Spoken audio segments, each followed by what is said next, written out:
প্রবাসী হওয়াই কি আমার অপরাধ? আরে এই সম্পত্তি আব্বা আমার আর বড় ভাইয়ের নামে লিখে দিছি, তোর সম্পত্তি কইতে আসে?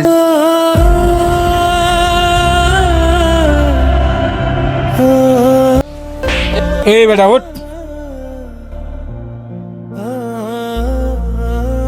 এই বেটা আর কত অভিনয় করবি? এনে তোর পাসপোর্ট আর ভিসা, এখনই বিদেশ ফিরে যা। তো 10 বছর পর আমি বিদেশ থেকে বাড়ি ফিরে আইলাম। গতকাল রাতেও কেউ আমাকে বিল্ডিং এ জায়গা দিল না, আমি রাস্তায় শুয়েছিলাম। আমার লাগেজ, আমার সবকিছু রেখে দিল।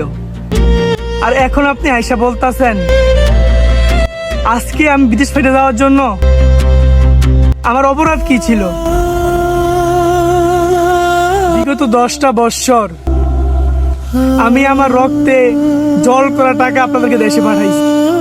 যেই টাকা পাঠাইছিলি 6 তলা বাড়ি করবি, এটা ফাউন্ডেশন করতে সব টাকা শেষ। আর কিছু চিন্তা করছ? আপনাদের কথা চিন্তা করে আমি আমার ভালোবাসার মানুষকে পর্যন্ত বিসর্জন দিছি। ধর তোর লাগেজ খুইলা এই পাসপোর্ট আর ভিসা পাইছি, যেই কাপড়ে আইসস এই কাপড়ে ফিরে যা। আর তোর জুতাগুলা দারোয়ানকে দিয়ে দিছি। আব্বা আম্মা তোর এই মুখ আর দেখতে চায় না। এই 10 বছরে যা কামাই করছি বিশ্বাস করে আপনার নামে, আব্বার নামে, ভাইয়ের নামে পাঠাইছি, অথচ দেশে আইসা দেখি আমার নামে আপনারা কিচ্ছু করেন নাই। আরে এই সম্পত্তি আব্বা আমার আর বড় ভাইয়ের নামে লিখে দিছি, তোর সম্পত্তি কইতে আসে? যা ফিরে বিদেশে চলে যা। প্রবাসী হওয়াই কি আমার অপরাধ?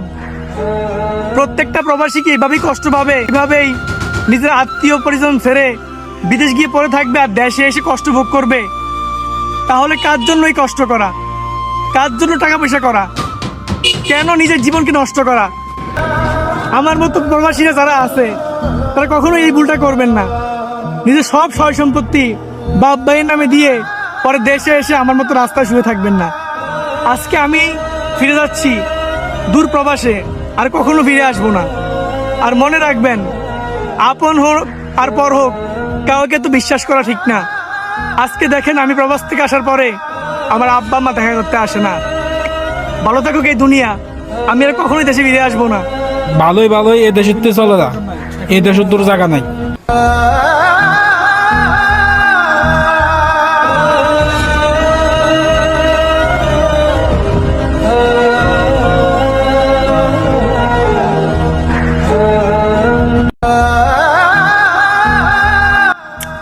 তারে আবার পাঠাইছি।